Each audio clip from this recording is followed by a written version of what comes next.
Hey, everybody, and welcome back to another exciting episode of Mainstream Monday on Horror Film Lovers. I'm your host, Jonathan Moody, and I've got my awesome co-host here. How are you doing, John Ward? I'm doing awesome. How are you? Good, good. I'm doing pretty awesome as well.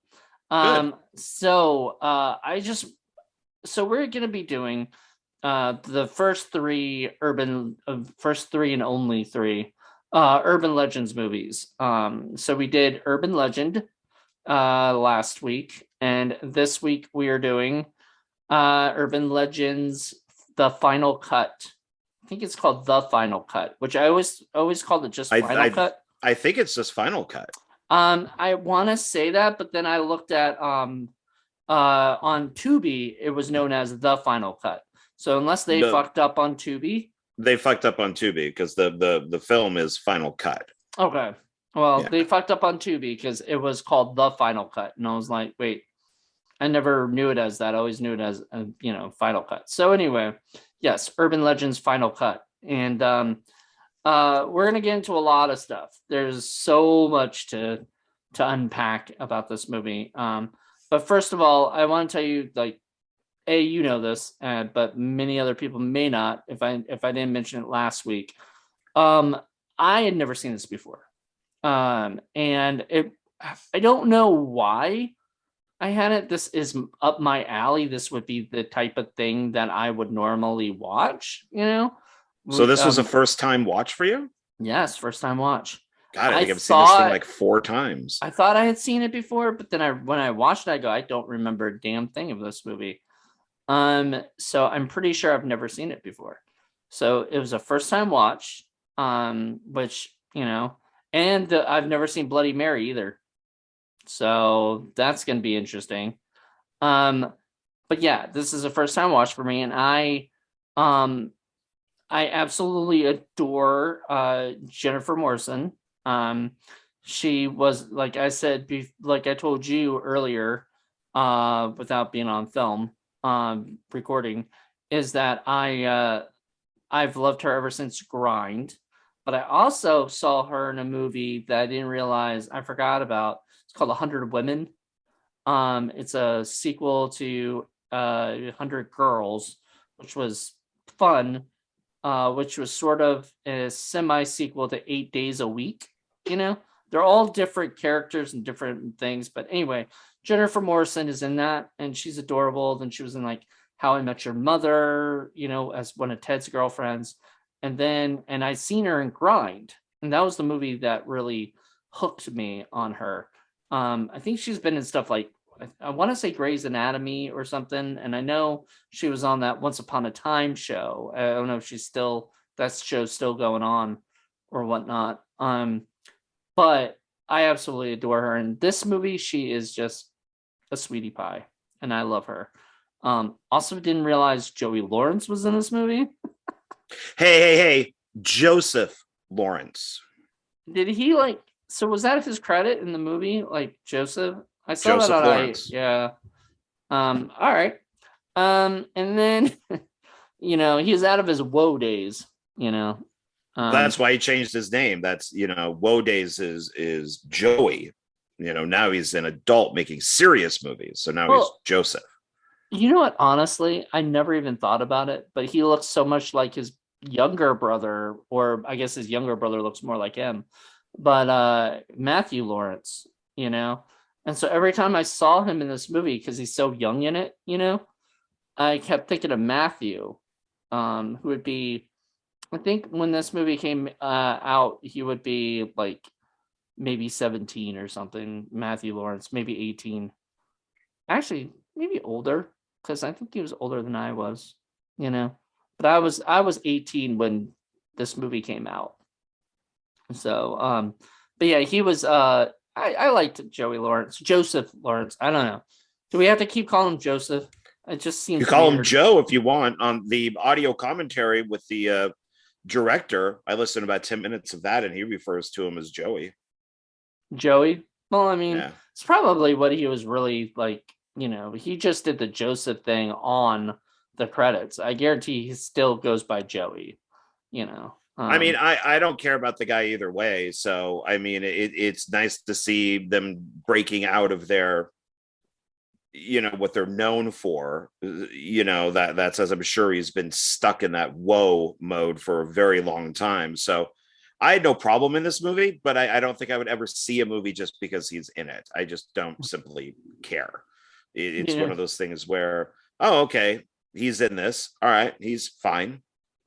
That's fine. awesome. So Matthew Davis is in it too, and he looks so different because I, I'm pretty sure you're not, but I'm a huge fan of Vampire Diaries. Weirdly enough, maybe because No, the Kevin, because I'm an adult male. it's a Kevin Williamson thing. I'm sorry, man. I watched Dawson's Creek. That's not for adult males, you know. Um, that I watched this or watched Vampire Diaries, and I liked Matthew. What was his name? Matthew Davis. He played a Lark in that show, and No idea. yeah. So I loved him in that. And then Hart Bachner, who played the professor, I heard that name, but I didn't know much about him. I mean, he's fine in this. It's whatever. I've never been a fan of his. So Really? yeah, he's always been the guy with the 5 o'clock shadow type of thing. And it was really, I don't know. I've just never liked him. He's just never, he's another one of those. I just don't care. Like, oh, he's in this. Great. But I would never see a movie because he's the star of it. I don't think he And was. I, He wasn't even a star of this. He was honestly, and we'll get in. I guess we'll get into the ending later. But I was upset about the ending. Um, but let's see. Anson Mount, fucking Black Bolt, and the Marvel Inhumans and slash. He's in he's in another movie recently that I'm not going to say because it's a spoiler. You know, but he was interesting. He played the was a Toby guy who they thought was the killer, or whatever you're kind of led to believe is the killer. but the pretentious director, Was he a director? I'm trying to remember. the I opening saw this guy, earlier. the guy Was that screams at the blonde in the airplane, I him? think so? Because Okay. there was there was the guy that was the other director who didn't win the with the twin The brother. twin. Yeah. Yeah. And then there was the other guy who I think he was the guy in the beginning who's yelling at him, yelling at the girl, Which and would never happen in 1,000 years on a college film. I mean, that's no. everybody's working for free. They're working for credit. All the film stuff. Once again, this goes back to my annoyance of film people making films. None of this stuff would happen on a college Mm-mm, film. I no. mean, look at Steven Spielberg's first film, Amblin, and it's a silent movie of two people walking down a desert road. It's like you don't have budgets like that. The school's not going to supply budgets like they had in this. I mean, Yeah. which is kind of why I want to listen to the audio commentary, because I like the director Ottman, and he's one of my favorite film composers. He's also an editor, and he, I guess, more or less now directs television, but he was also one of the producers on this. But it's yeah, this is basically, and the school is a lot of what you see on film. They put up. Right. So I caught that little bit of the audio commentary where he's saying, like all the ivy and all that stuff around the school is not there. They actually put that up to give it atmosphere and make it look spooky. But Right. and he did talk about a lot of stuff being cut out too, and which is the problem with being the editor and director. But Yep. it's one of these things where I I like this in the same way that I think I like I Still Know What You Did Last Summer. I so not because it's in like a different location, like a school, because that's pretty typical, Right. but it's each one goes down just like the summer movies, Yeah. and it's one of those things where I can watch it, but I don't believe it. Mhm. So I'm just not nobody. I'm sorry. I've had friends who went to USC, UCLA, Art Center, all that stuff. None of them are guaranteed a film job, just because their student film wins a Hitchcock Award. And I mean, I guess they had to do something with that, Mhm. but nobody is guaranteed anything when they leave film school, which is why probably like 90% of people who do leave film school end up working a different job. They're Mhm. either in marketing or they're in some sort of business or whatever. So it's kind of frustrating watching something like this, and especially going to film school. Like this would just none of this stuff would happen. None of it. Yeah. I mean, there's a lot of crap that sort of annoyed me with it. Especially with the film school stuff. I will say that the main connection that this movie had with the first one was, of course, Loretta Devine coming back as what was her name? Reese. Worst security cop ever. Always. She kind of comes back and does the same shit. She's just supposed to be the comic relief, and stuff. I And guess so, because she just doesn't do anything. I mean, she's never really looking at the cameras. She's always fucking around. She's getting food. She's watching a movie. It's like she's like the worst security guard ever. And once again, kind of like the first film, where's all the security guards? I yeah, mean, this is, they said, this is the best film school in the world. yeah. So you would think there would be more than one security guard there. So do you think they were trying to maybe like think of like doing a third, because at the end you see the other connection, which is the Which original I killer. like. Yeah. The little, which I'm glad you never told me she had a cameo or anything, or I didn't like see it on IMDb or anything, because I was shocked at the end of it. And I was I like, was surprised when oh, I saw it in the theater. and I I mean, like that. I like the ending of the original too, where she just pops up being a student, Hmm. and then she tells the real story of what happened. And I like this, that she pops up as the nurse. So I like that. It would have been nice maybe that to have a third one with a bigger budget, and bring, her and what's his face back, Hmm. the guy that she's pushing in the wheelchair, the guy who I don't like. The guy you don't Um, like. You don't mind him coming back then, huh? no, not if it's for something like this. But kind of like what I said. I mean, it's just he's just meh. It's just Yeah. meh. I Yeah. just don't. He's just one of those actors where it's like, okay, it's fine, whatever. I He's agree. there. I mean, at least in this movie, I don't I've heard his name, you know. I just don't I just don't follow him, So I don't really know what else he's been in that, whatever. Well, okay, Um I take this back. I take this back. Not 100% take it back, but he's in Die Hard, and he plays the cocaine guy in Die Hard that talks to Hans Gruber and ends up getting shot. And Oh, he's actually quite good in that. the one with like wasn't he, did he have like a beard or Yeah, something?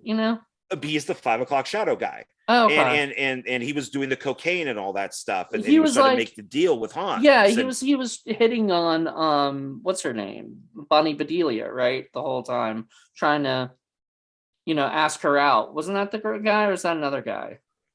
I think he's just annoying. Yeah, I mean, he might be kind of hitting on her, and she's like, "Leave me alone." But then Yeah. he tries to make that deal, and Bruce is like, "No, don't do this." And then You he, of know, course, the guy or Hans kills him or shoots whatever. him. So Yeah. yeah, He was the so first like death to show like he's serious. He like right. people are gonna die if you don't, So right? maybe if I looked him up on IMDb, I might find some other stuff I like him in. So, Yeah. but but he's that guy. So and Well, good. I like I said, I didn't mind him in this, but my biggest problem with the movie. You want to tell me? You want to hear what my biggest problem with the movie was?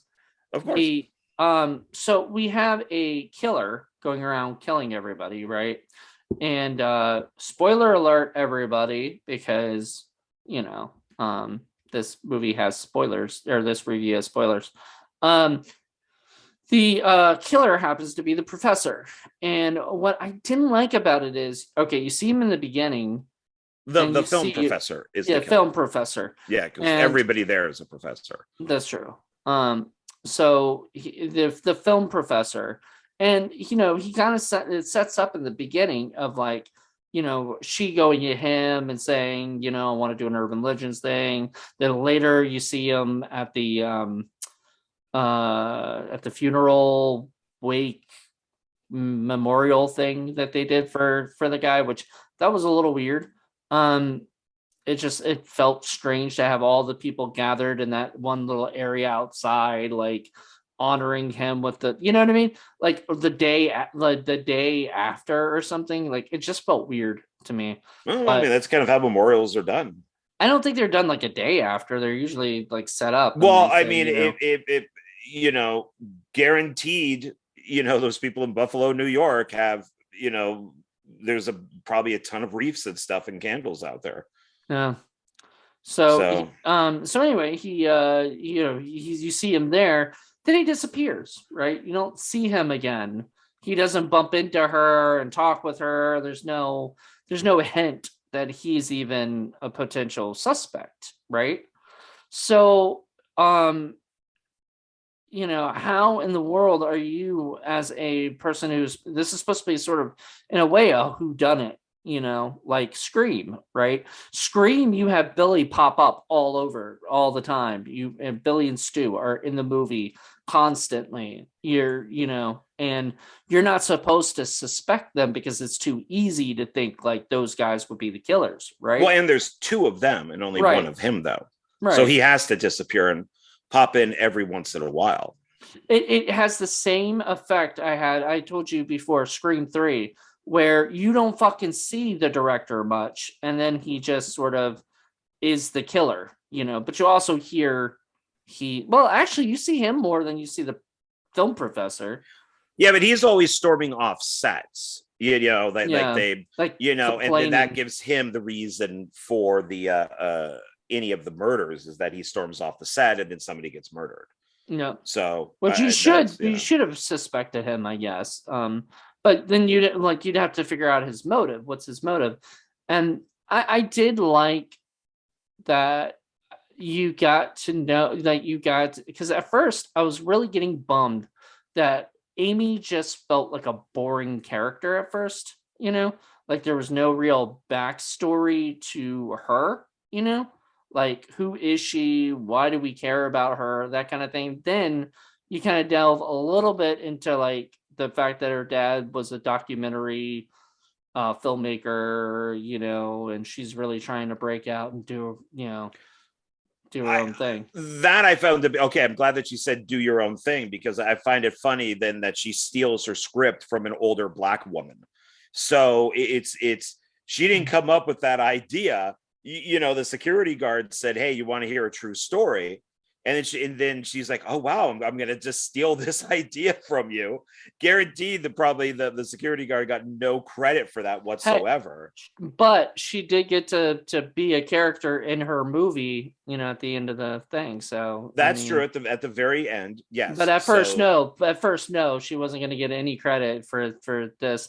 I mean, I would have loved to see a scene where Reese looks over and was like, "Why the fuck did you just steal my idea?"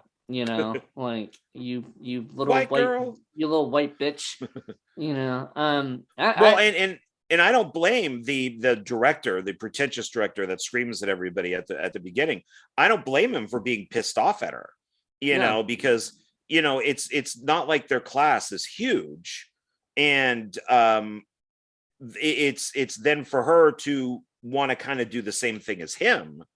I don't think it's not like she stole she didn't steal his but idea. You don't want to have two people doing a Western. You don't want to have two people, doing, you want to be a little more diverse in what they want to do. So I could see somebody, doing that, and getting mad at that, because Mhm. then it takes away from your own film. Right. So, but he is a dick. And then at the very end, you actually see him, because he, got so close to death.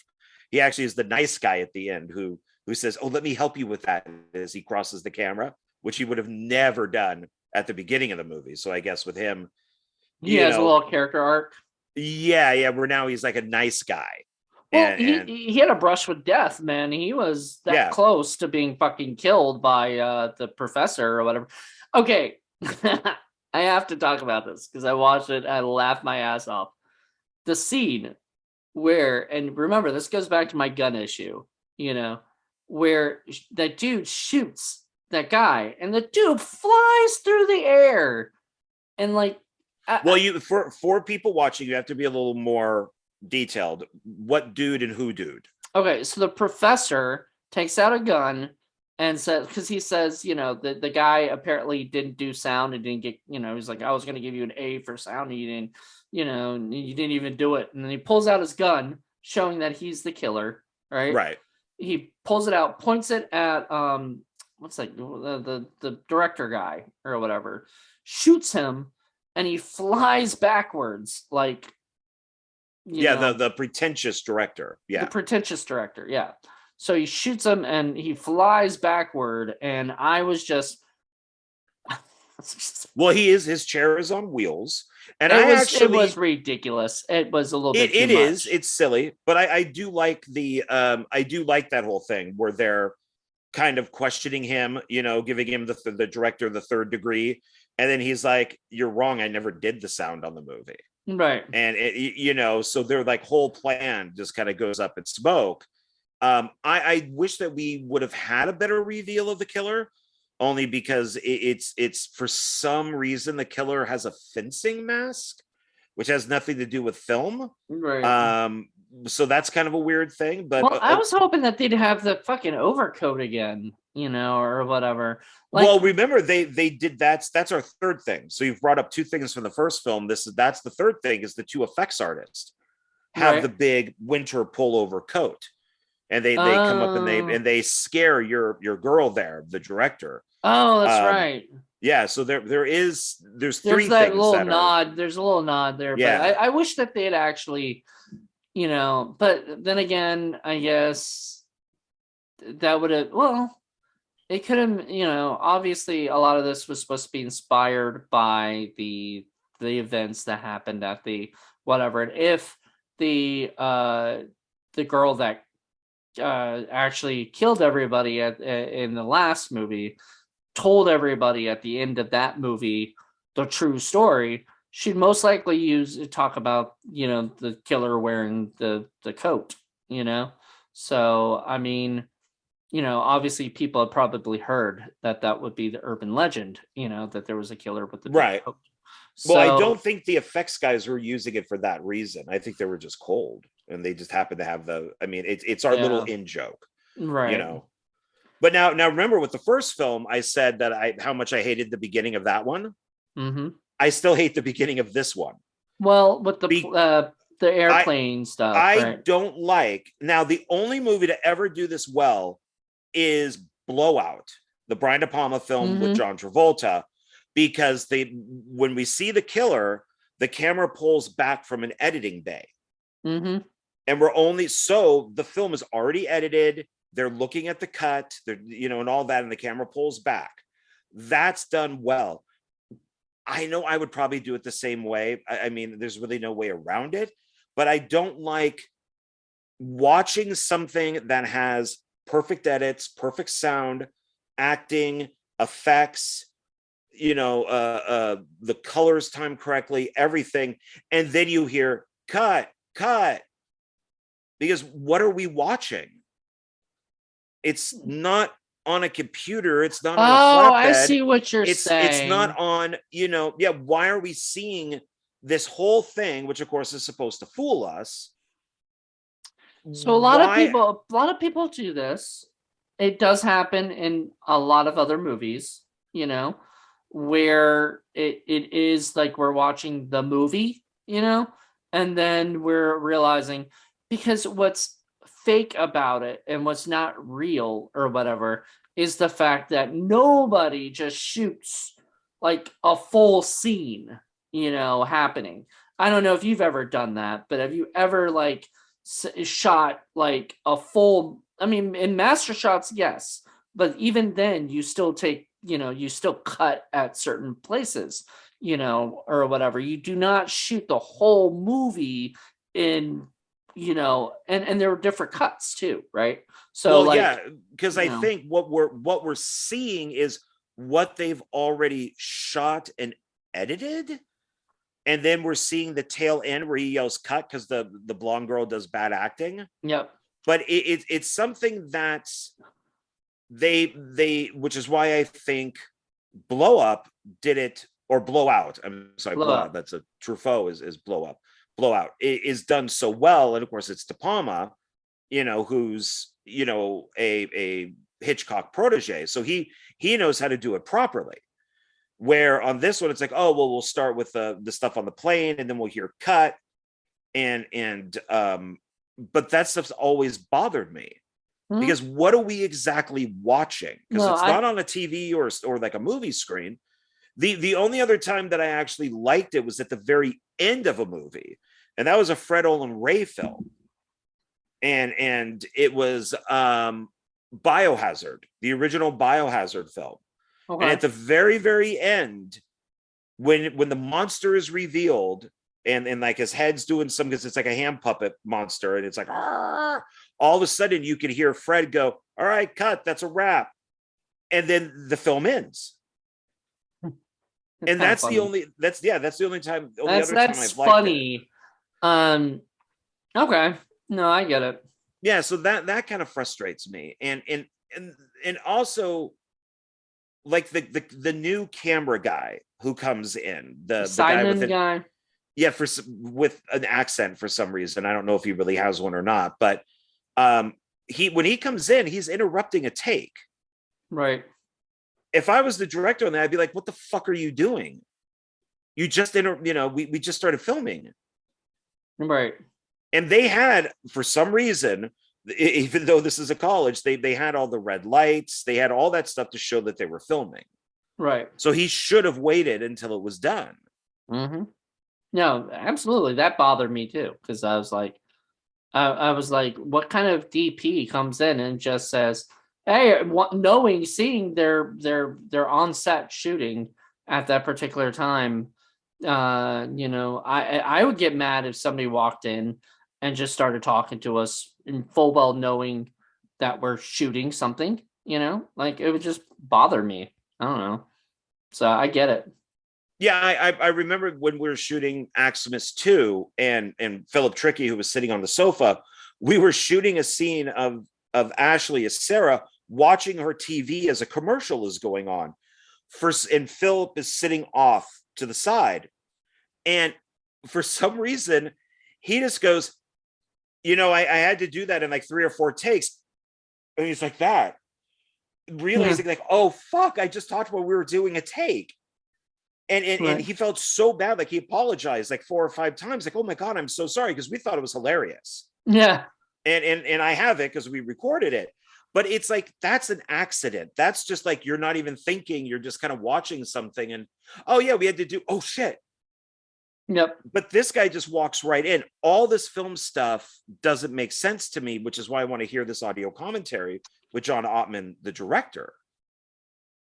Because it doesn't make sense. And the other thing I get bothered by is like the fact that they had a crew, like for this student film, you know what I mean? Like they had like 20 people, running around and shit. And I'm like, I don't buy it, like especially in the beginning where they like everybody was running around, and everything. I was just like, I don't buy it, because I feel like not many of those, they couldn't get that many people to come out, and do this. Well, no, because everybody would be doing their own thing. Right. Some people in that class would be writing scripts. Some people would be working, are interested in sound. Some people are working on lighting.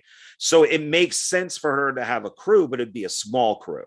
Right. And because And she everybody did it. else She is did have doing a her small thing. crew, but the only reason I think they chose a small crew for her for anyways is because all the crew was going to get attacked or killed. So they can't Right. get a huge crew because there's not going to be a lot of deaths. It's just going to be, or it would get very noticeable that there's a killer out there. He was trying to do it sort of in a way secretive. And I thought that was kind of cool. Like, he lures the bad actress out, and I guess I don't know who lured her out. I don't know why she was on that set, like, or whatever. Like, there was no. No, she wasn't lured out. She was going home, and she lost her keys. Oh, okay. I did So not she went catch. back inside, and she found underneath the dead dog hanging, there's like crap all below it. She Okay. finds the keys and goes like, yes. And then when she turns, that's when the killer is there. Okay, And I missed that. I saw her going in there and looking around and everything, but I thought she was looking for someone. I thought yeah, somebody had I've called also her. seen this like 4 times. So Yeah, it's I'd only seen it and I did once. look up the urban legends, because I'm just like, well, what urban legend is hers? Like, that doesn't seem like an urban legend. It And I and was it ends it. up being a snuff movie. Oh, okay. Oh, it is a snuff movie because at the end she gets murdered and then they put it on, splice it on the terrible takes from the day. Oh, another thing I did not like. So I don't know how it is with student films or whatever, but if you shoot on film, from what I've understood, you watch dailies, right?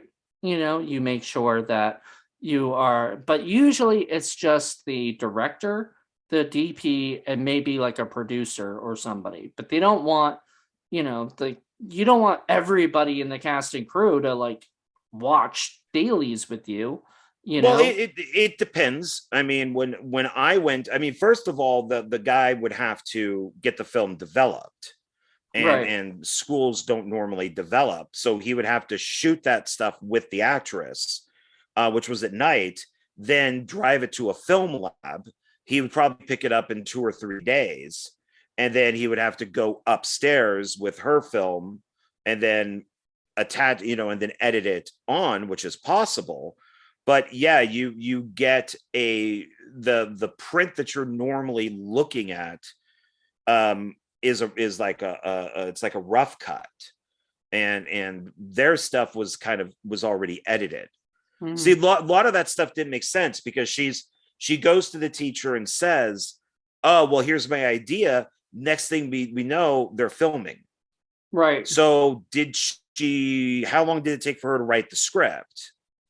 Because I don't think anybody there had a script. I didn't see a script supervisor or anything there. I think it looked like they were Mhm. just shooting. No and idea. and and all this stuff takes a while. And then if you're the director of something, most likely you would, yeah, get your footage from the lab, and then you would figure out when you could go watch it at school. You might invite a couple people, sure, producer and editor, whatever it is, and then you project it, and then you see, all the different takes, you see all that, or you could just run it on a flatbed, which is what we used to do. So we used to check Uh, our footage, because at times it would come back scratched, and which really sucks with film. And yeah. you also want to sync it up with sound, because we used to shoot on, at first, Super 8, and then that turned into 16, and then as time went on, then we were shooting on VHS and primitive digital cameras and stuff. Yeah. So everything seems to be really compressed.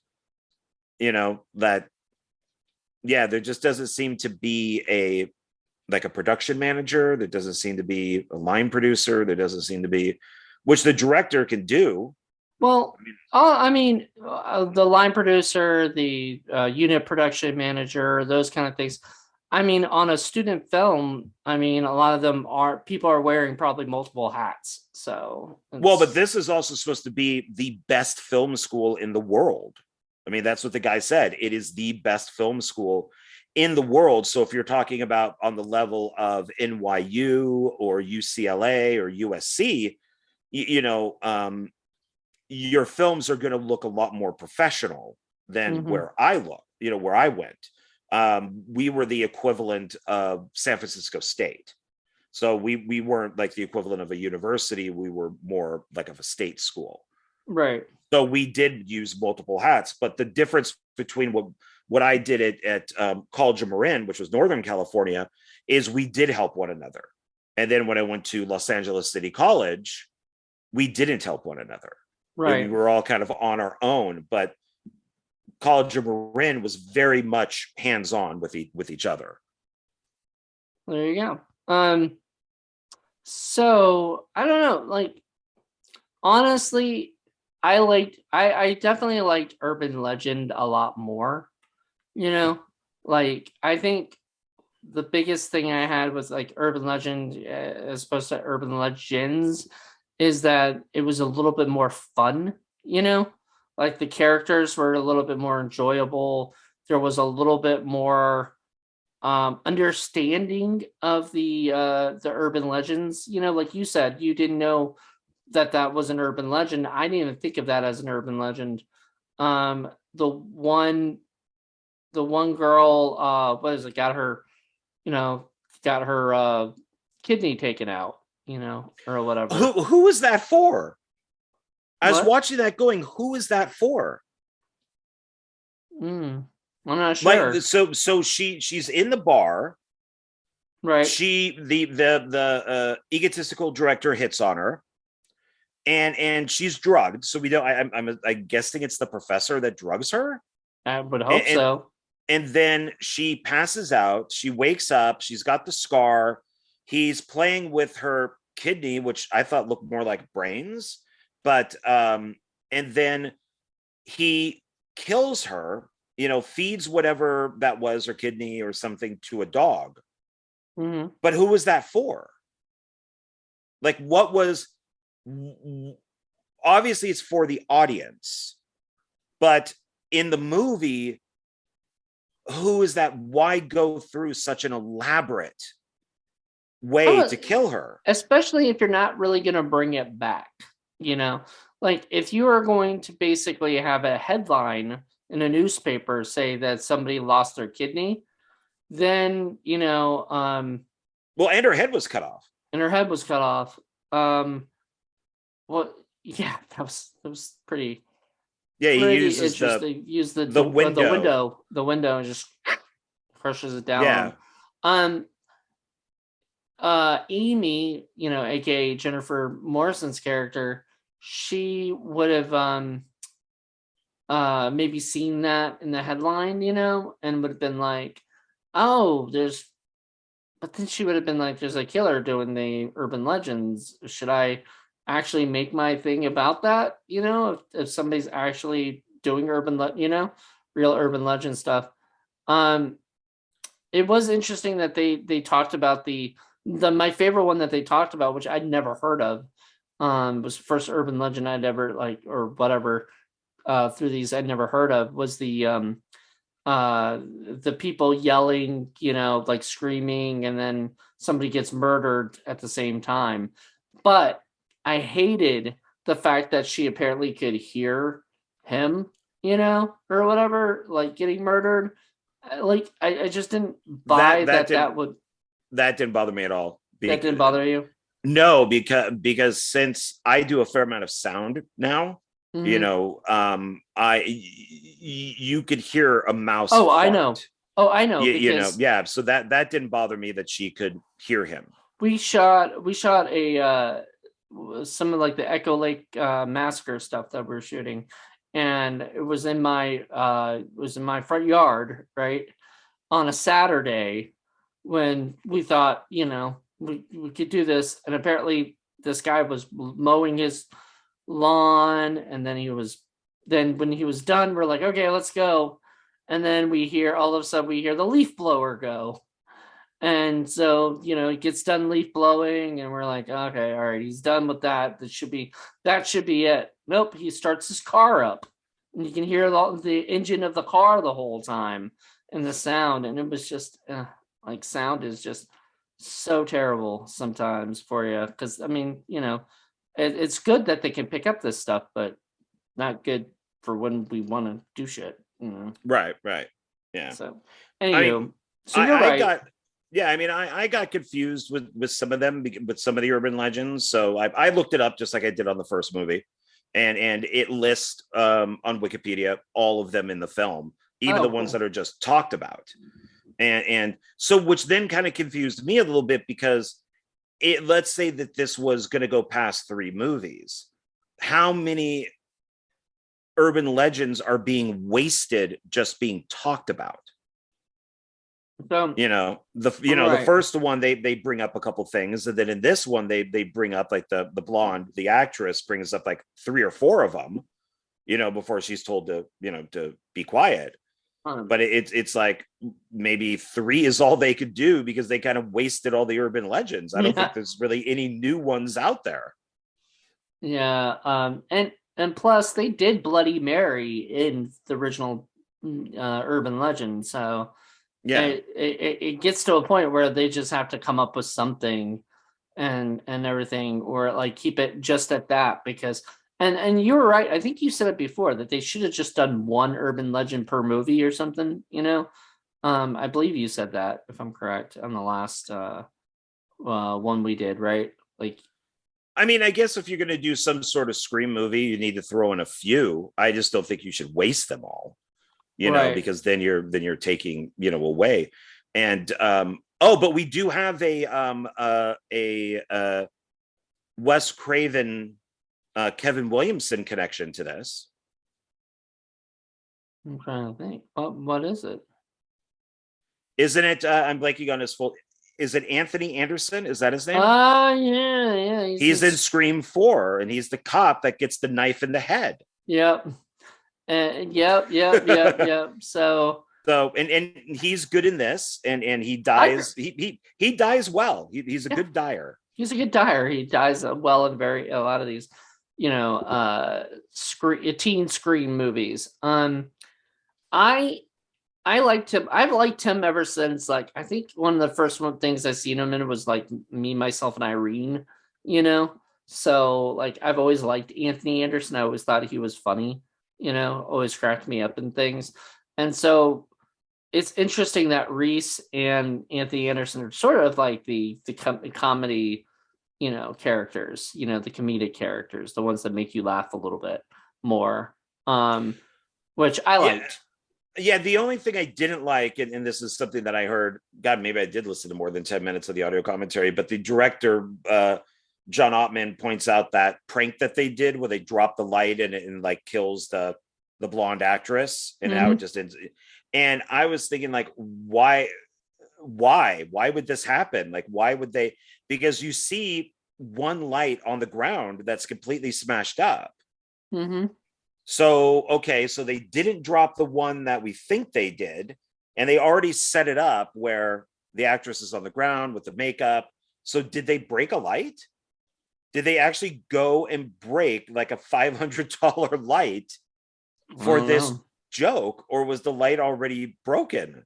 I mean, what was the joke, really? I mean, the only I thing guess I it's could, to fake out the director that she's dead, just to be I funny. know, really, it was to fake out the audience to think that something, Well, yeah, happened at yeah. first. And so then when it's like the director girl, Amy, she walks over and she's like, you know, and then she realizes it's, actually, that the girl's really alive, that they're just testing out the makeup, and stuff. Because, okay, here's another thing that bothers me. When people audition for roles or whatever, say they're going to audition for a coma victim or whatever for ER, like they say, generally speaking, they don't come to the audition like looking like they're in a coma. They don't come with, special effects makeup on them. And that's, I think that was her plan, was to wear some of that stuff to the audition that Well, she was she going peels to. it off. She does peel it off, but she was talking about like that was going to be, that was going to be I the thing. think her coma was just lying on the ground pretending to be dead, Oh, and then she okay. pulled it off, and then she could go to the audition, because some actors do go in character. I mean, they talk about famously how Lance Hendrickson for the Terminator dressed up like the Terminator. Did he go up for the Terminator? Did he try to? James Cameron originally wanted him to be the Terminator. Wow. And that he went into the audition before Cameron got there. Like he went to the producers and he just sat there. Like he went in and stared at them and just sat there and wouldn't move. And he was, freaking everybody out. And it, wasn't until Cameron came in. But I mean, some people do. Some people, bring pirate hats or cowboy hats or whatever it is with them. So you're not supposed to. Like, I hate to, like I hear all these directors saying they don't really want actors to dress up like the characters or whatever. They want people to just come in as themselves and then just play the character. You know what I mean? Because I don't know. I just it's always I don't know why, but I know a lot of directors don't like it. But that's not all directors, I guess. I mean, I'm sure if somebody did that for you, you'd be excited. You'd be like, "Oh my god, that's really great! I love it." Depends. You're dedicated. It depends on what it is. I did have an actress audition for me for Meat Hook 4 who kept using an accent, and I'm like, "You don't need the accent. It's okay." And she just would not stop talking. Was she supposed to have the accent? Yeah, because she was in part 3. So she was playing that character for me while auditioning over the phone. And I'm like, I already know that character. You don't need to give me the accent and all that. You don't need to be the character on the phone. Maybe that's just how she does it. But anyway, whatever. I mean, it's interesting that, a lot of times that they have to come back to audition again for the same role that they played earlier. I mean, Jason Mewes had to audition for Jay, because they didn't want, and against Seth Green and Breckin Meyer, who both were like, "Why are we auditioning for Jay? Jay is Jay," like this is, they apparently they did a good job, and I would have loved. I don't know if Universal has those tapes or something, but I don't think they're on the Mallrats Blu-ray. Maybe they are. I have to look, but it'd be nice to see if there's auditions for Jay. See what Seth Green did. Right. I would love to see his portrayal of him. Yeah. But I mean, it's one of those things of like, okay, well, I guess if she wanted to do that, she did it. It doesn't make, I mean, a lot of sense in the movie of her, oh look, I can play a coma person, and because I would imagine that if you're at that school with that many people working on your film with that budget, which who knows how big a budget she has, that fucking around like that is acceptable. That's,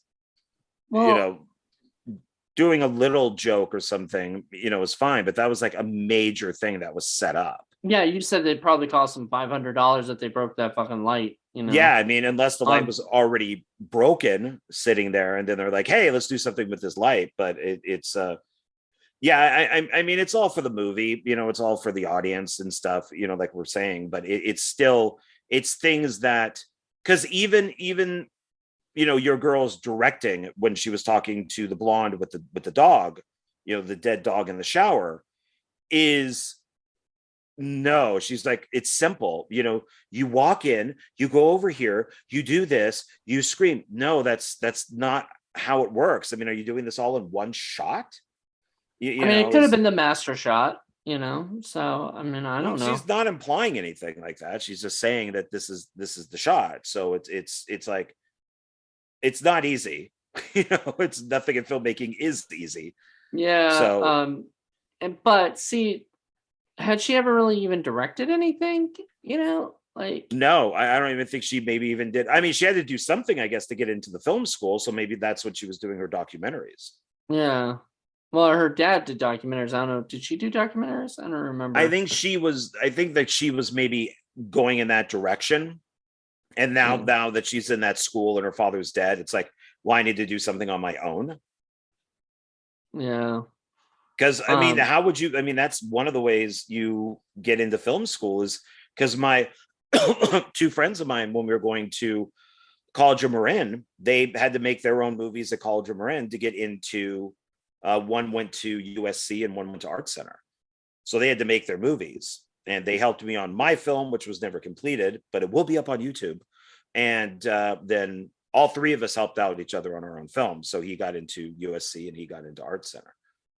Art Center, I guess, relied more on the movie than USC. That's more grades. I did like that the professor. So there's the time where you see the brother, the twin brother or whatever. You meet him, right? And then so later he's with the asshole prick director guy, the arrogant director character.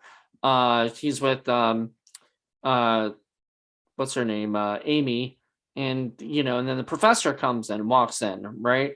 And the professor is like, wow, I thought you were dead, right, and stuff, and he's still acting like he's the the brother, or whatever, which I was waiting for the twist of it, like him actually being the brother, and it's not being a twin brother thing, and maybe, but sadly you actually see his dead body at one point when you see him, and I think, if I'm correct, you see him in was it the other the what was her name, Sandra or something, the bad actress girl, you see her dead body too, don't you? Like at one point you see the actress's body because their bodies disappear, but I don't think you see the twin brother who allegedly committed suicide because the director or the professor pointed a gun in his mouth and blew his brains out. Right. So I don't think he would have him, because that would be, the police would be involved and all that stuff with that. Yeah. But the other ones, they wouldn't be. They're all kind of missing, up there, like sort of missing. Yeah. So they're kind of like Happy Birthday to Me, where they're all kind of put in this one area together. Well, so also kind of like Urban Legend, where all of a sudden at the end, at the what's it, like the bell tower or whatever it was at the end, where you come up there, all of a sudden there's all the dead bodies, and she's going through all that. Well, and one thing that I noticed with this, and I didn't notice it before, and I messaged you about this, is a direct copy of DOA, of the Dennis Quaid movie from the mid 80s. And it's the DOA is the second remake of DOA from the 50s. Mm-hmm. And it is amazing of how close this is. And that, and I'll make this very brief, is a killer is killing everybody because they looked at a manuscript of a student who committed suicide, and a teacher or professor wants to use that book to become famous. Oh. And so everyone who's come in contact with this book is being killed off, and Dennis Quaid is poisoned, and he has 48 hours to figure out who did it. And we thought that it was a professor. Right. And Dennis Quaid has written this book that made him kind of famous, but now he's like a burnout. And it's Daniel Stern who is the guy with the, is killing everybody with the book. And I'm watching this going, wait, so substitute book for film. And all the killings are happening at a school, just like DOA. And it's a professor killing everyone, just like DOA. Right. And it's like, wow, did the writer of Urban Legends watch DOA and just steal their script? By the way, because it is literally the same movie. Scott Derrickson was one of the co-writers, and I, obviously I'm a big Marvel fan, so Marvel people know him from Doctor Strange. Blumhouse fans will know him from Sinister, and whatnot. And he just did the new movie, The Black Phone, that's coming out, which is like the third or fourth Ethan Hawke fucking project that's going to be out this year. Okay. But yeah, so Scott Derrickson co-wrote it, and I was very surprised because I did not know that, wasn't privy to that information. But I also realized he did something like one of the Hellraisers or Prophecy or something as well. Like he was uh His name is definitely familiar to me. Yeah, I want to say Hellraiser, but yeah, I mean, for you and for anybody who has not seen DOA with Dennis Quaid, I highly recommend it. It's a Christmas film. It's a film noir. It's got a great soundtrack. It's got some good directors on it, and really beautifully shot. So I actually watch it every December. you would know So him. You would know him. Hellraiser Inferno. He's the director of that. okay. Also the director of Exorcism of Emily Rose. He also did Oh, that's a good one. the Day the Earth Stood Still, the Keanu Reeves movie. Oh, that was Um, garbage. well, here's the thing I've learned about Blumhouse. What they'll do is if somebody makes a big hit, like let's look at James Wan did Saw, right? And then they have like a movie that bombs, like say James Wan did Death Sentence, which did not do nearly as well, right? Blumhouse, gets them, does like $1 million to $2 million movie, right? uh a good one that they're going to produce, and he did Insidious, put him on the map, put him back on the map, right? Scott Derrickson did The Day the Earth Stood Still, bombed very badly. He was kind of in director prison for that, and then Blumhouse let him do Sinister, you know that put him back on the map. And he did Deliver Us from Evil, which I a friend of mine had told me about it, and I bought it, and I like that movie. I don't know if you've ever seen it or not. Yeah, it's okay. It's okay. It's pretty good. And then he did Doctor Strange, and and then he came back to Blumhouse. So he's a director, and he didn't direct this movie, but he co-wrote it. And I thought it was okay. Like, this was obviously one of his first movies, that he had a, big hand in. So, um, I thought for somebody's, like, I don't know, first or second, Hollywood movie, maybe that's another reason why a lot of it looks weird or whatever, because maybe he didn't really know how to write a movie about direct making movies, or whatever. Well, I think that Final Cut is better made than the first one. I think that its editing and all that are better because you're I don't think the story is as good. You like the but Final Cut better? As far as like directing goes, directing and editing, but then you have a director who is the editor. So you like the Final Cut of Final Cut better than the Final Cut of Urban Legend #1? I still think Urban Legend is, I would prefer to watch that over Final Cut. Right. But as far as comparing the directors, I think the director of the second one did a better job. I don't know. There's some very weird choices in the first one that don't make a lot of sense. Sort of enjoyed even some of that. I don't know. It's Urban Legend #1 to me is a sort of puts me in my happy place. I think I talked about that the last time or something, or talked about it on something else. But I can watch this movie. I can watch Urban Legend over and over again and enjoy it. Every time I turn it on, I just remember the feeling I get from the first time I watched it, that kind of thing. And I enjoy that movie. Since this is the first time I watched Final Cut, maybe second or third, maybe more viewing, I'd enjoy it a little bit more. But all in all, I found it to kind of lack the funness of the original film. Might be better made directing wise, but it's not nearly as fun to me, and that really kind of kills the. I would say that's probably because it's the second one. I mean, we've been there, done that with the first one. Maybe, but there is a charm with the first one. Just like I Know What You Did Last Summer. Well, there's a charm with the first one that the second one doesn't have. We talked about Scream and whatnot, and Scream 2 was high up there. Like, I enjoy that movie, and I like the soundtrack for Scream 2 more than I like the soundtrack for Scream 1. And I just, I enjoy that movie. This movie I just found to be kind of, I don't know, just sort of blah with things, That's like, probably why the third one was direct to video. yeah.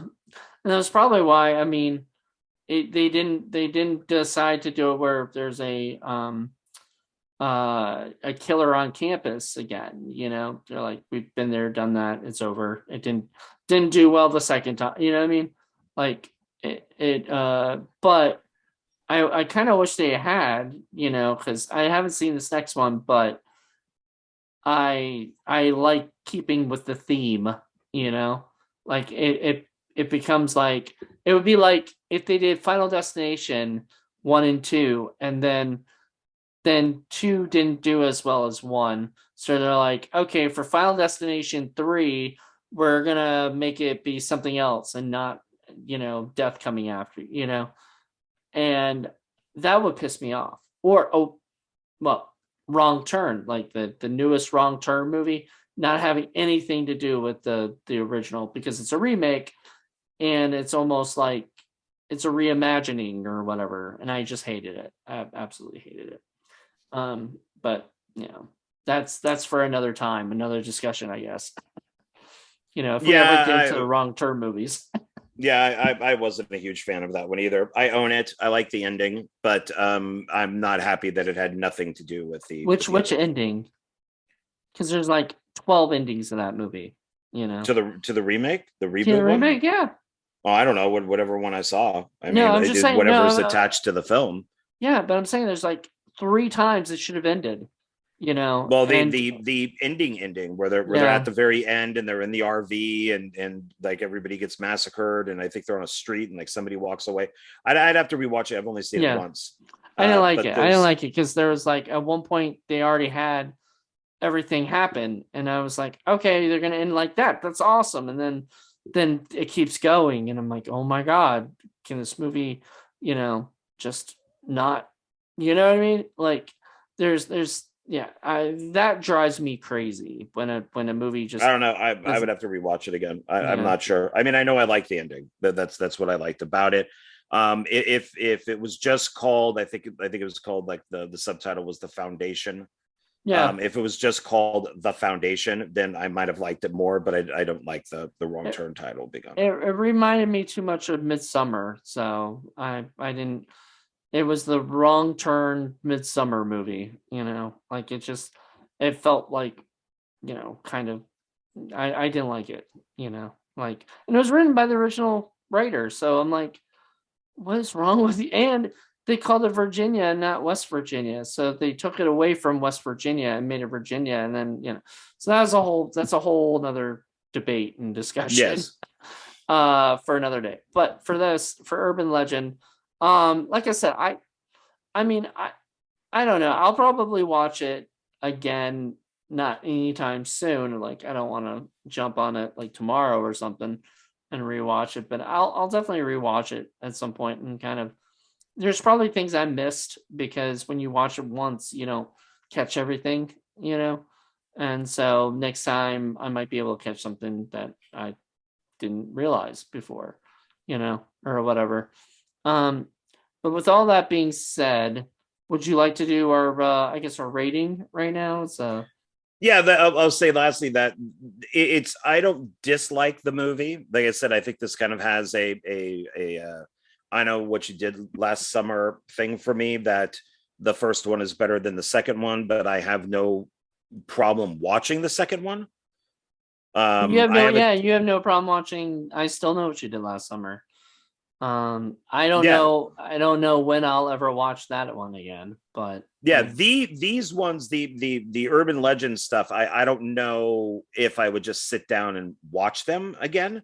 I know through because of Fourth of July and stuff. I could always I'll can always watch. I Know What You Did Last Summer and the other two, but yeah. So far to me, these are following I Know What You Did Last Summer for me. First one is good. I like it. I can always watch it. The second one is not as good as the original, but I could still watch it. And I haven't seen the third one for a while. but I think that's going to probably maybe not be my.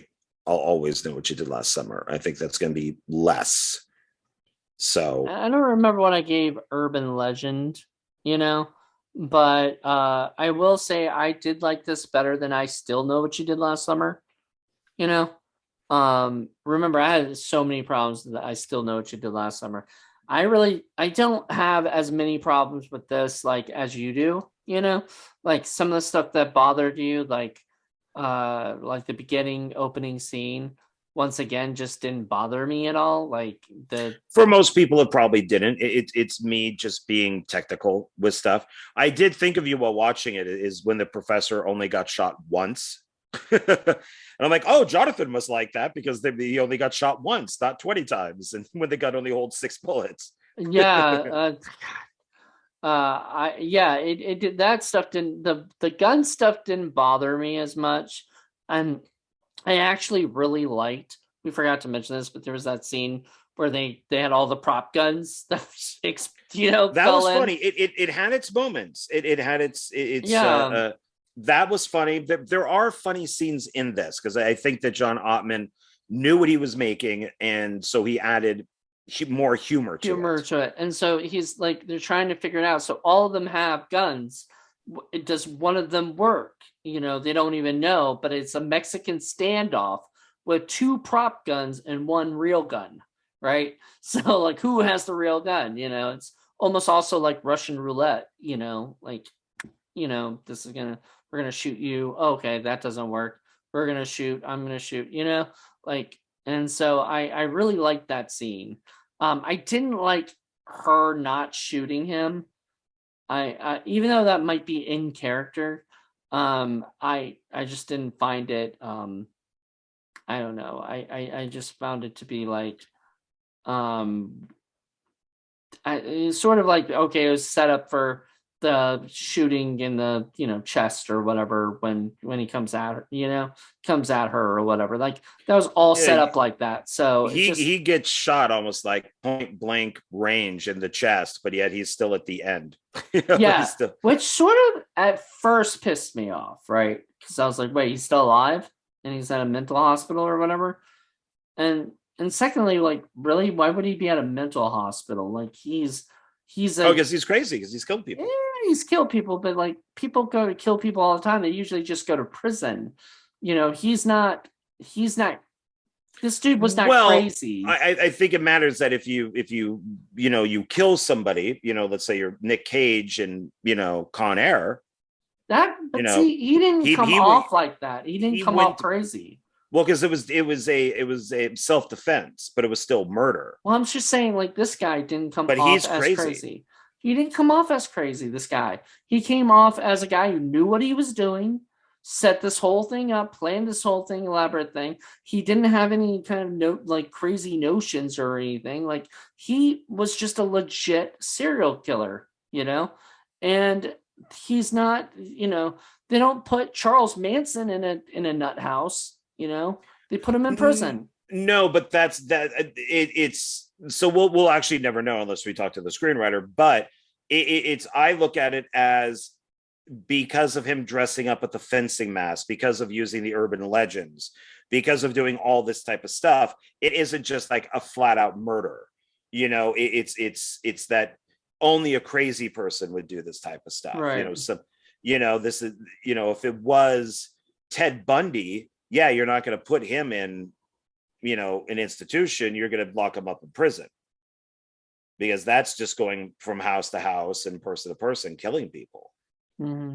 But kind of like with the first film with with the original killer that this is all planned. I mean, it's so she's a little nutty. I guess. All right. I'll buy it, but That's my take into it, is that it's the but then why is she the nurse?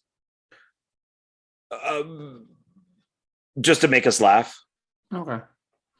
Like, yeah, I mean, she would, unless she knew that he was there and applied for a job and got the job, and so she could be with him. right.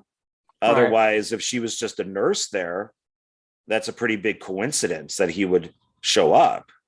Right. But since it's just done to laugh at with a Yeah. lot of Hitchcock sounding music, you know. Oh, it was no, it was they played at the end, they played Hitchcock Presents the theme song, but did it in a different, different version of it, which I thought was pretty cool, very nice nod, especially since they said the Hitchcock Award like a million times, Right. which drove me crazy because I'm like, you could have a drinking game with how many times they said Hitchcock. Um, but all in all, I don't remember what I gave the rating for Urban Legend, but I will I say think it was like 4. I think he gave it gave a like 4. 4. I think. All right, so I'm definitely gonna give this 3 stars. Okay. Which once again, it's my only first time watching it, so my feelings may change later. Sometimes I go down or up, or whatever, depending on stuff. But for now, it's definitely going to be 3 stars, and I feel like that's fair. It's 1 star higher than I Still Know What You Did Last Summer, which I was once again I was not a huge fan of that one, and I had problems with it, but um this at least I think the one thing I really liked about it was that the connection was only with Reese, really, and later on that, and then a couple other little nods. It's like there was no real, like there, Alicia Witt wasn't back. She, what I mean, like there was no a Sidney Prescott in this.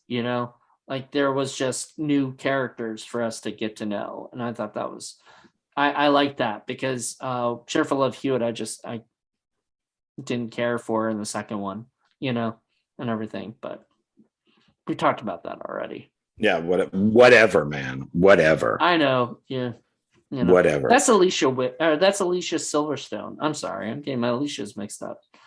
Whatever. Yeah, exactly. Loser. Oh wait. As if. There we go. All right. So, what's your score? I think I gave Urban Legend. I think I gave it a little less than you because I had all the problems. I think it was more like 3.5. So I'm going to say 3 on this because I'm entertained by it. I like the movie. It just has a ton of issues, but I don't think it has any more issues than anything else that we have reviewed, all going all the way back to Scream. I don't think it has any more problems with that because I still have a huge issue now with Tatum hanging out of a door and not one person at that party seeing her. So it's not like they killed her and then hit her body. They just left it there. So, I mean, if we could forgive that and it's, written by a really good screenwriter, then I could forgive a lot of the stuff in all these other movies. So as long as it's entertaining and it moves quickly, that's fine. So yeah, so I would probably say if I gave Urban Legend a 3.5, I give this 3. All right. So when I did this the last time,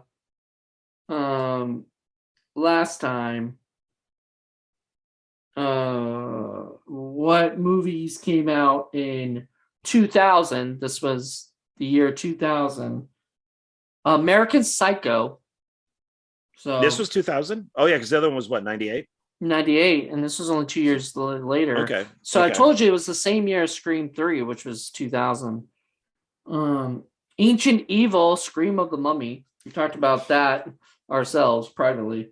Book of Shadows, Blair Witch 2. Wow, really? 1 year later they did that? Like they went right into production for Blair Witch 2. I did not realize it was that close. A film I defend. Bless the Child. That one was okay. Yeah. I forgot about it, but maybe I'll check it out again someday. Blood the Last Vampire is a Japanese movie. The Calling. Cherry Falls. I just watched that recently for the first time. I love that.